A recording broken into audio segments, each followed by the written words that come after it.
Hello and welcome back to the channel. My name is Arthur, owner here at Wisely Automotive. You might have seen me in a few of the other videos. I know usually it's Martin filming, but a little bit of housekeeping. So Martin's off on holiday at the moment. We had to give him a few days break. The audio and filming quality is going to be very poor on this. And B, apologies about the trains that you're going to hear, but without a mic, it might get a bit annoying. But yeah, you join me here at the back of our showroom where we carry out servicing and preparation. I don't know if this video will go out before or after our big servicing series, but nevertheless, this car was booked in by a gentleman who bought it about, I think 3 months ago from a car supermarket. He's given us permission to cover this. We've blanked off the number plate, and I'm not going to sort of divulge where he bought it, although if you're very observant you might spot where it came from. But yeah, it was booked in for routine service and to diagnose or look into the cruise control not working, which is an odd one because we've not seen that before. But yeah, we started on the service and just it's kind of it's snowballed in terms of findings, and I just thought it needs documenting, really, just to make you realise that, you know, where you buy, or, you know, there's good eggs and there's bad eggs, and we've got to cut this car a bit of slack because it's very high mileage. I think 88,000, something like that. We'll have a look in a moment.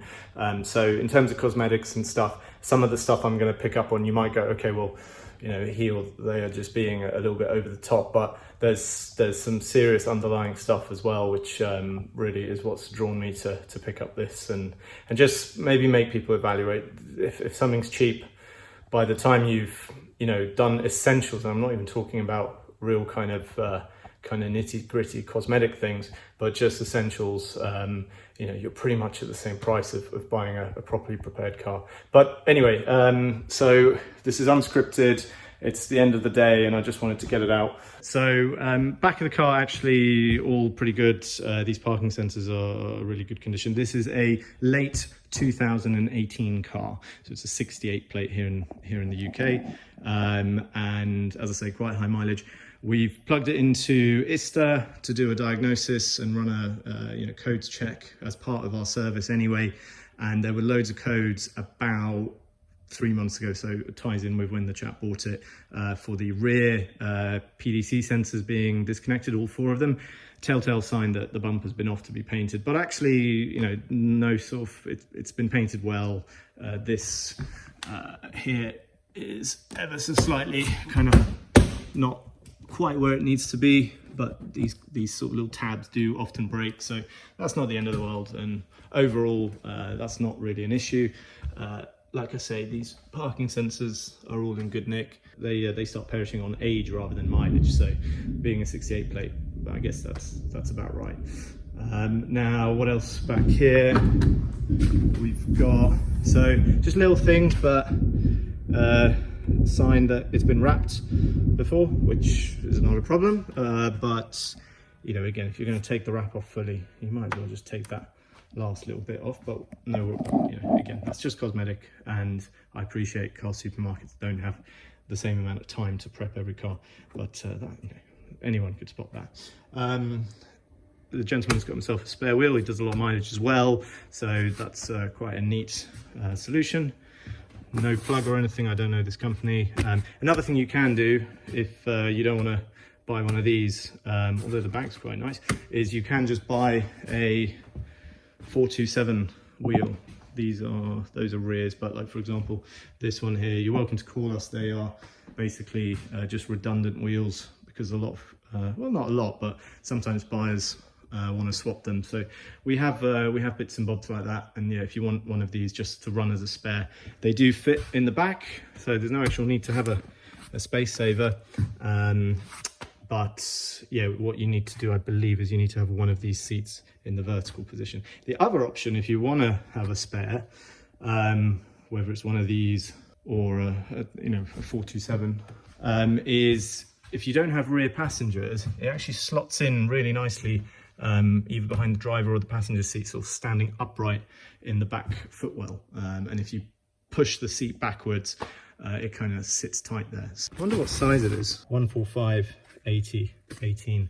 So yeah, I guess I'd have to do the maths on that, but I reckon in terms of circumference, that's going to be similar-ish to just running a pizza as a spare. But anyway, that fits in there quite nicely. And maybe it's that small little difference that means you can have the seat all the way back rather than upright. And this chap's got baby seats and stuff, so clearly the option I suggested earlier wouldn't work for them. But anyway, nothing really to report here. One thing we did pick up, and actually the customer has authorized very sensibly, is that the actuator here, which locks and releases the charge port door, not the charging cable, but the door, is very weak. And it's a really common replacement for us. Now, usually it'll make like a frog type noise. In this case, what it's doing is it's kind of slow to react because it's kind of on its last leg. So, oh, actually it closed that time, but every other time, if you just close it, you see it's not actually doing what it's meant to do. So yeah, you've got to kind of put it there and then wait for it to catch up, and then it's locked. But yeah, rather than getting stranded with that not opening, we've advised to get that change. That's kind of it around the back. This is all very cosmetic, so not really that kind of serious, but this door handle's absolutely mullered. Now, to give them the benefit of the doubt, this handle was constantly falling out. Even first time I walked up to it, I opened it and it came out in my hands. So this could be that it's happened a few times since the car was sold and it's been falling on the floor, because that's the kind of marks that they are. But door handles are a really common issue with i3s, and Eddie, who's our door handle guru, has done his best to tighten this one and put it back in place. But inevitably, actually he's done a really good job given the kind of underlying issue, but and that is, there is a, I always put everything back, but there is a so that stud there, which you can see has been kind of mullered over the years by people tightening it or using the wrong tool. It's really hard to see here, but it's actually been so mullered that the plate that it holds back has actually come forward, and it means it's pretty much impossible to adjust and get it in the right place. So that requires a whole new door handle carrier. It's not hugely expensive, about £100 or something. But yeah, if it gets to the point where you've attempted loads of things and the door handle just keeps coming out, it's because that carrier needs replacing. But yeah, otherwise, yeah, I think he's done pretty well. But this whole door actually has been either off the car or something has happened. My gut feeling is, so looking here at this indicator or repeater on the mirror, that line there should line up with kind of this edge here.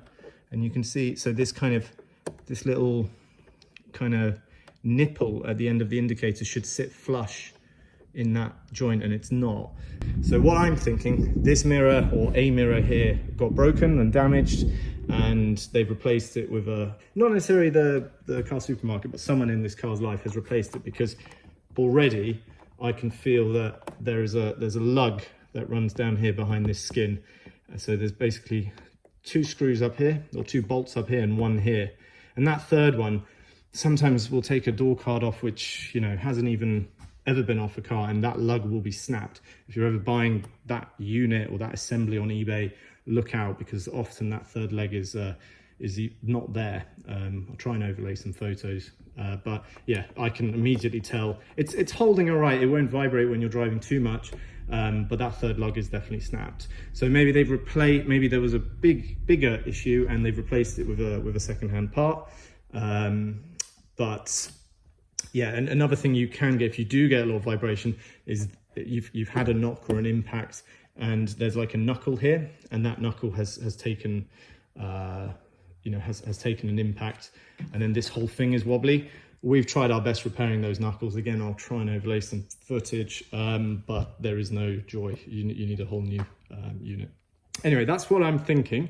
Now to do this, to get to those bolts, to get to that third lug, you need to take the door skin off, and so that's why I think that's what's happened. You also, I believe, Eddie would know better, but I think this has to come off, and if you look here, this has all been removed.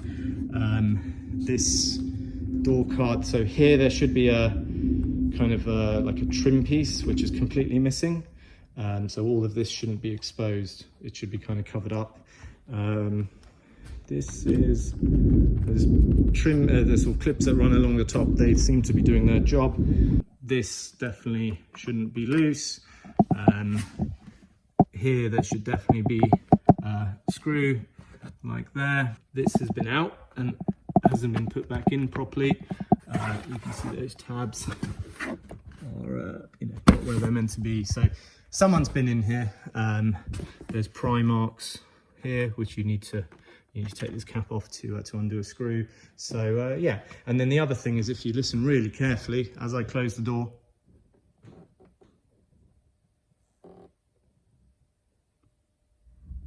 just a noise. I don't know if the camera will pick it up or the phone. Clearly someone's tried to address this.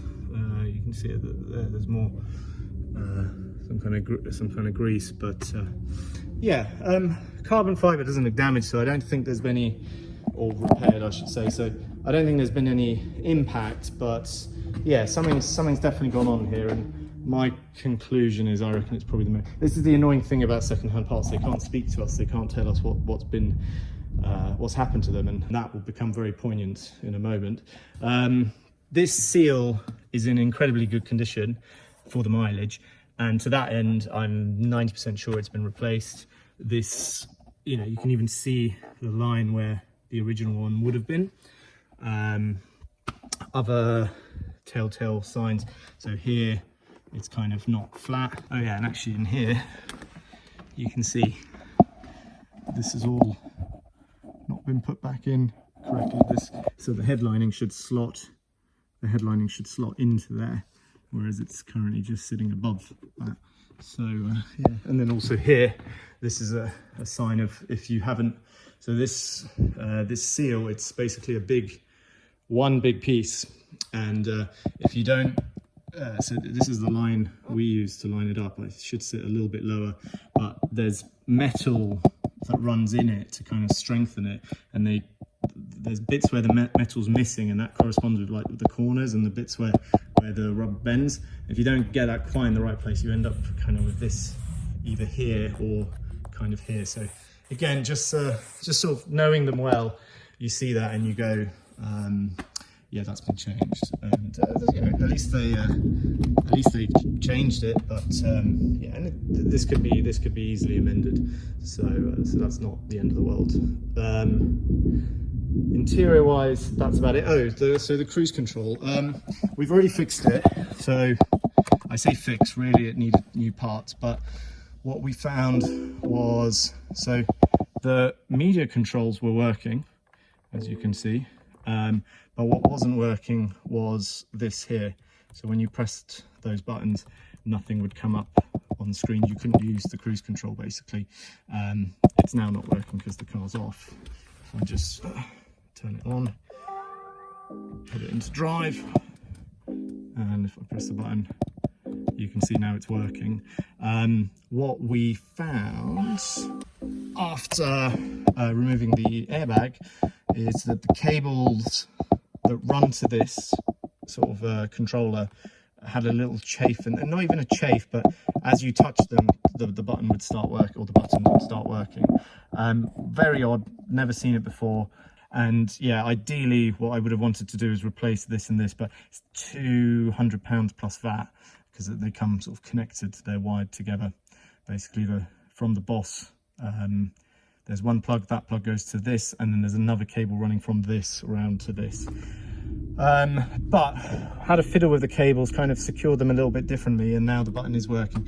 Have explained to the customer that this isn't a permanent fault, and it could, if the wires just start breaking again or shorting again, it's going to stop working. But yeah, it was an odd one, and we knew to look here because again we did an ISTA diagnosis, and on that there were no fault codes for cruise control whatsoever, which is odd because usually if there's a cruise control issue there'll be codes shown and even timestamps and speed stamps showing when it happened, but there was nothing. So our conclusion was the system's working, it's just the user can't turn it on.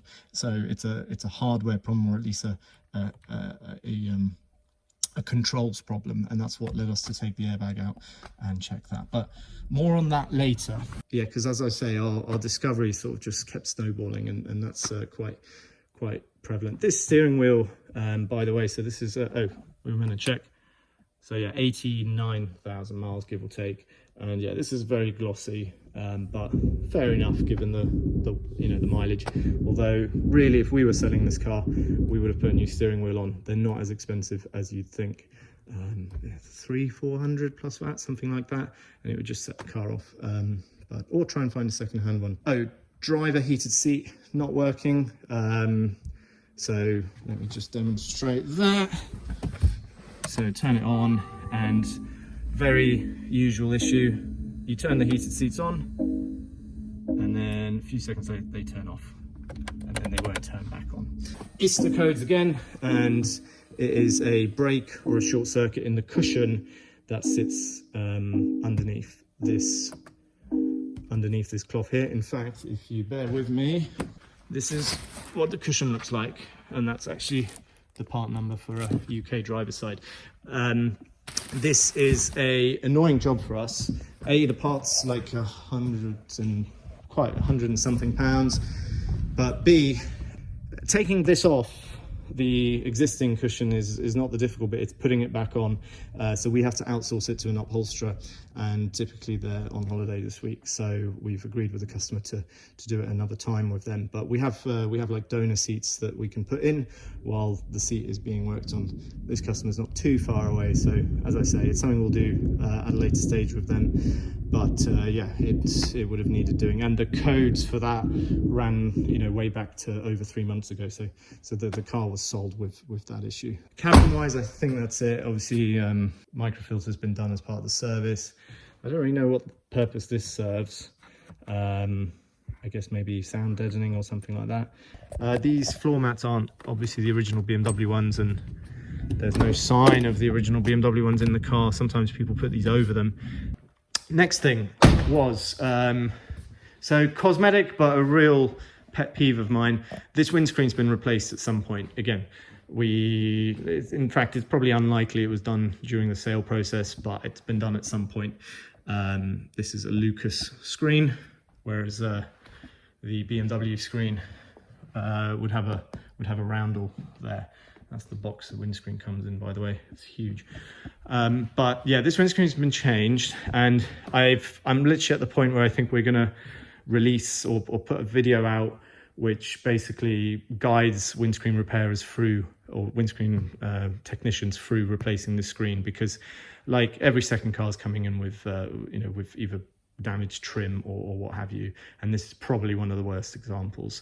So where to start? So to get to the windscreen, you've basically got to take this kind of scuttle panel off here, and you've got to take these two A-pillar trims off. Now, to get to that, you need to take off this piece, like there, and then once you've taken that off, you need to take this whole thing off. Sorry. And you can see that through there that seal's not on well. But yeah, now in reverse order, this has not been put back on well, because you can see a little bulge here. And then here, so there's this gasket which runs here, and that is, I mean, it's in there. Oh, interesting. The gasket's actually been painted. So these roof pillars have been painted. That's really interesting. Yeah, you can just see there. So you see how the end of this part where my finger is a bit matted? That's the rubber that you usually would see, but there's paint on it. So they've painted this, which is interesting. So that's not to do with, no windscreen replacer would be painting panels. Yeah, those gaskets are like £7-8, and plus that, I think. It's just such a small detail, but we see it all the time. Okay, so actually that discovery that this roof's been painted leads me on to something else I noticed, which is obviously this car is a facelift, and facelifts right up until the very last few months of production should have a silver decal running all the way here, or a graphic, and that's missing. So I thought it had just been peeled off. Really odd that that's been painted, but anyway, moving on though, this panel here has been absolutely butchered. It's cracked on removal here, which is not unusual. But then they've also, I don't know who they is, but someone has tried painting it. And I mean, this is worse than I could achieve with a rattle can. It's just a mess. It's an absolute mess. All this kind of orange peel, this kind of very uneven surface. That's just, it's tragic. And actually it should have just been replaced, because there's like 2 tabs that hold it, or like clips. There's one there and one roughly here, and then there's sort of 3 tabs running along the side. But this is all, so in fact, if I look down, you know, that should be lined up almost there, and it's all the way out here.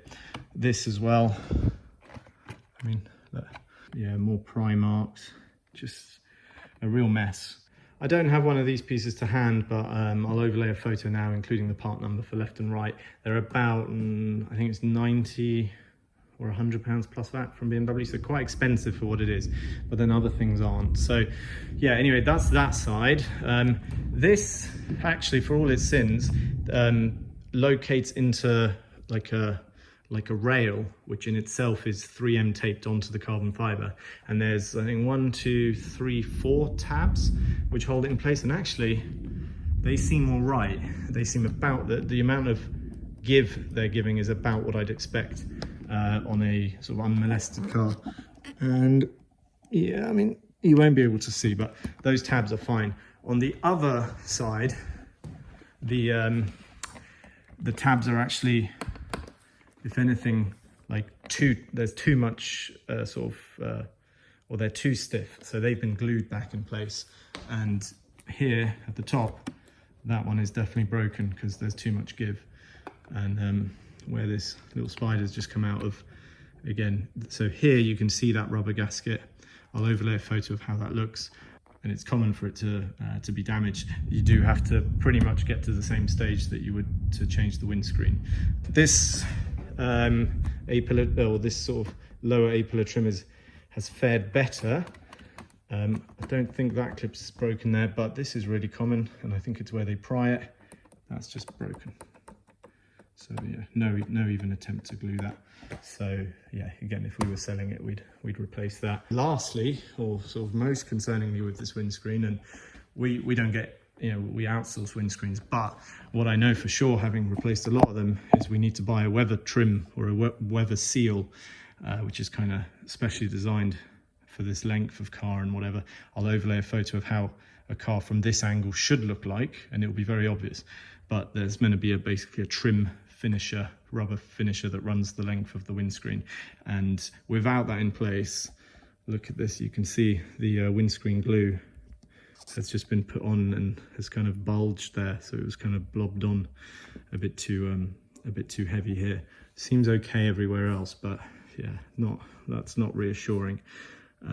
Original BMW glass has little locators, so you know, even one technician can place it in the right place just about, and it will find its place, whereas these lower grade windscreens don't come with those locators. So it's a case of the technician sort of guessing, or 2 people kind of maneuvering it into place.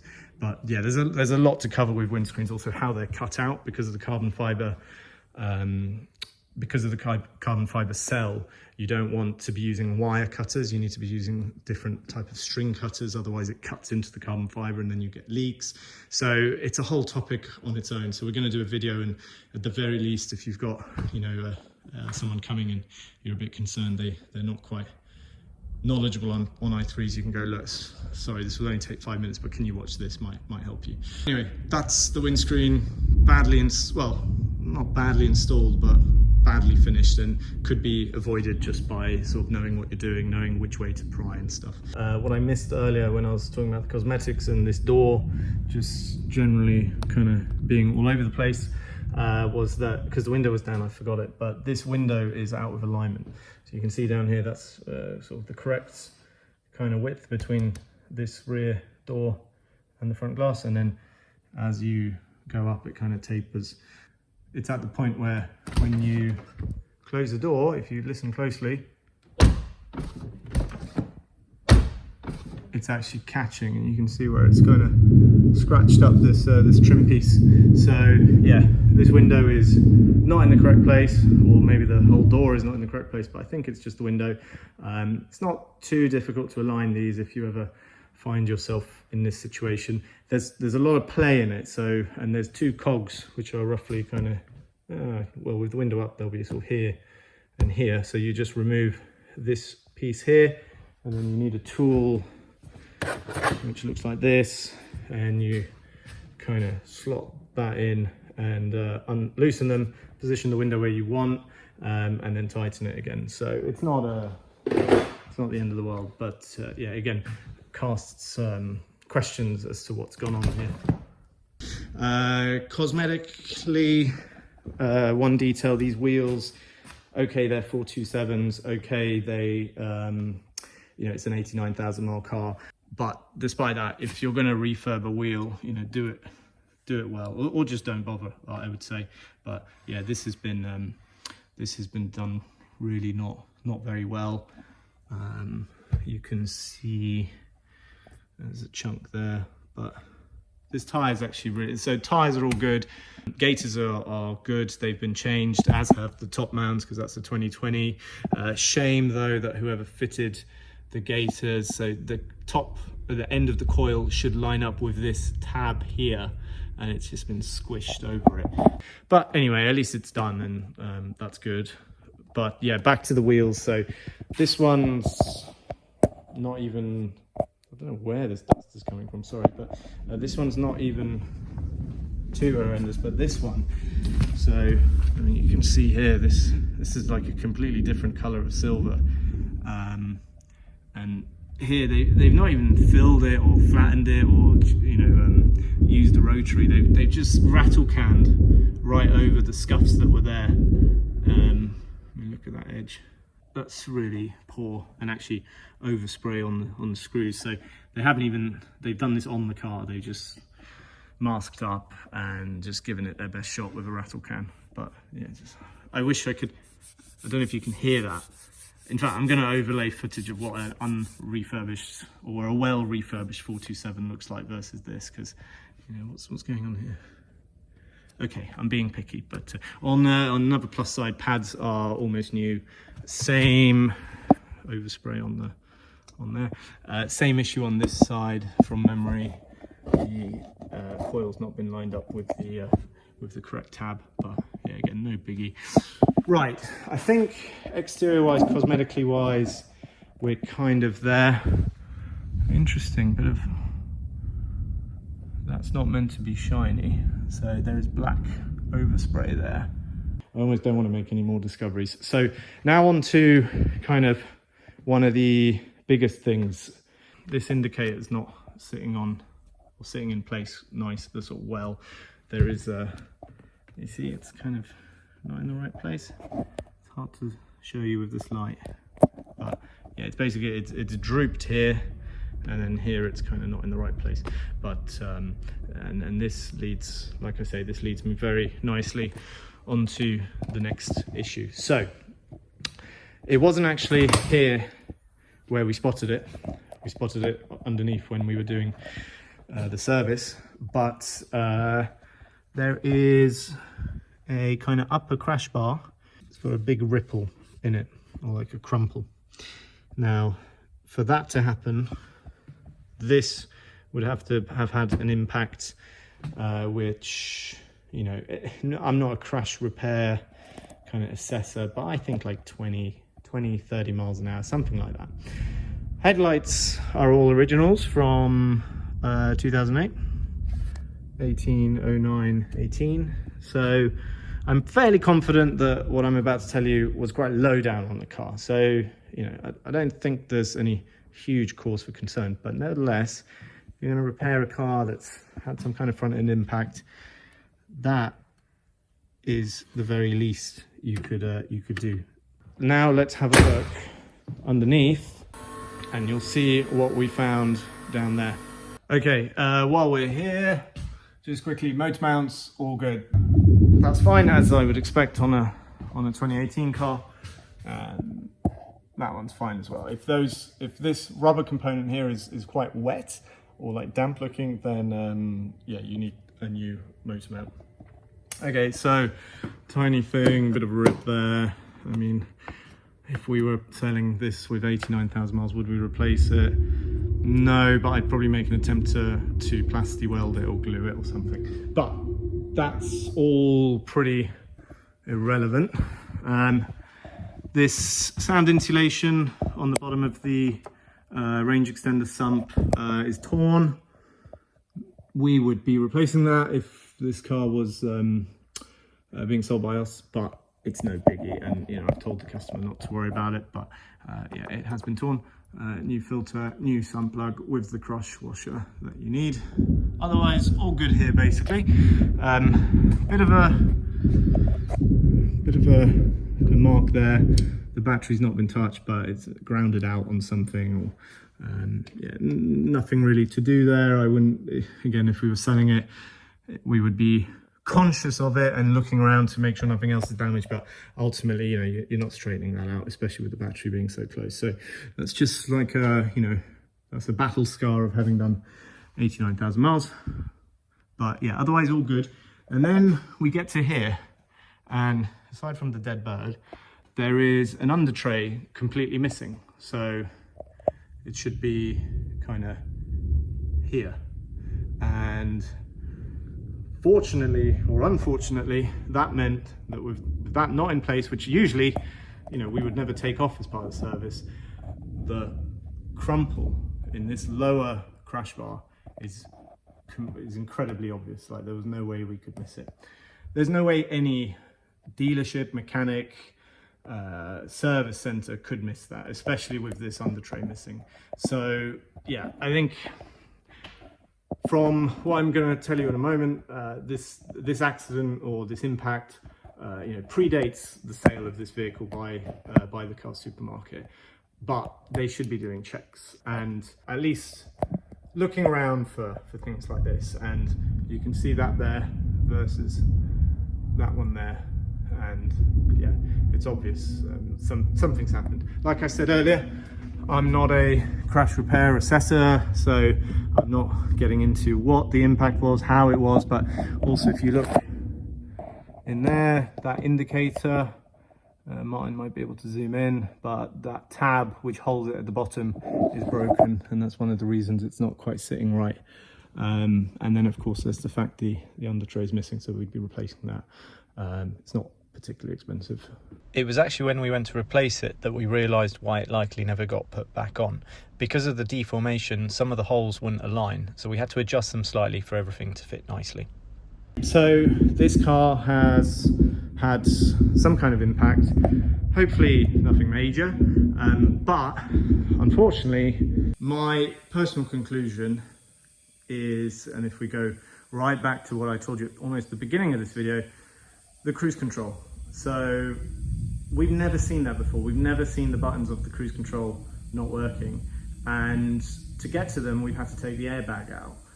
Now, okay, there is this issue with the airbags. You get this passenger restraint warning message, and it's because of these cables at the back of the airbag module basically kind of corroding, or generally just short-circuiting. That usually shows its head when cars are like 7-ish years old, not when they're like 3.5 years old. And again, it's not really a mileage kind of driven thing, but an age driven thing.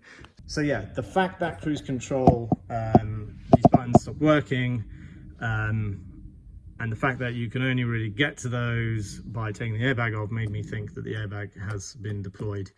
as part of that incident. And lo and behold, although I've put everything back together now, this airbag is from like mid or late 2019. So it's been installed at some point since the car was built. So this car has sustained an impact in which the airbags went off. And while the car's been repaired, and we could go through the MOT history to see, I'm sure it's done many miles since, and it drives really well, you know, alignment's fine and all that. But to not replace those two crash bars, as in sort of reinforcement bars, is just so odd. And to not spot it. Now, I was asking myself, what would we do if we found this? Would we replace those bars and sell the car how it is, or would we trade out of the car? The issue with damage there, but that's irrelevant. The issue with the latter option of just trading out of it or sending it to auction or whatever is someone's going to end up with it and nothing's going to get done about it, or someone's going to end up buying it without knowing. So yeah, realistically, my conclusion was, well, this car wouldn't have come into us. We would have, on pre-purchase, we would have at least spotted this, the door rubbing, you know, this, the fact the indicator's out of position. Okay, we probably wouldn't have seen that top bar because you would have had to take the frunk out to do it. But just overall, I think this is probably not a car that we would have entertained. Okay, if we had, or if we'd bought it blind and it arrived like this, I really don't know. I think we would repair it and we would essentially advise in the advert, or you know, whoever's bought it, show them the photographs, show them what parts have been changed, and basically let them reach their own conclusions. But you know, it's HPI clear, it's been repaired, or at least at that point it would be repaired to a good standard. You know, all this stuff we would have corrected. So at that point, you know, what more can you do? Almost all, you know, cars over 3 or 4 years old out there have had some kind of impact. So I think at least if we just disclosed it, then happy days. But you know, this car supermarket made no effort to disclose it to the customer. He's confirmed that. What's drawn me to do this is I'm hoping now Martin will put together a list of all the parts and costs that it would take us right now on this car, including the service. Now the service, okay, when this chap bought it, it was due in 3 months. It's due now in October. He bought it in July. That's by the by. I wouldn't expect a dealer to service a car that's due in 3 months. That said, if it was a deal breaker, we would maybe say, look, come back in 3 months and we'll do it sort of parts only. You know, you cover the parts, we'll cover the labour, if only just not to interrupt the car's service history cycle.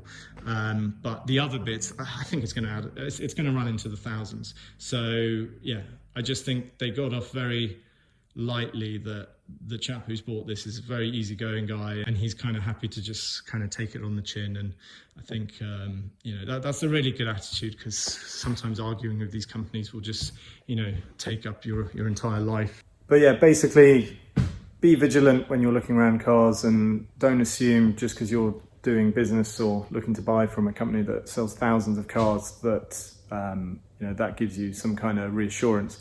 If anything, actually, it proves that, you know, with their stack 'em high policy, they're not really giving each car the time and dedication to check these things. But yeah, it is what it is. It comes down to price, and I understand that. We just get to a point where we get a lot of people coming in saying, oh, I've just bought this, and could you do this, and just generally have a look around. And, you know, we're giving them bills for 1,000 plus, and, you know, that they're angry. We're, you know, at that point, we probably could have just supplied the car at that price.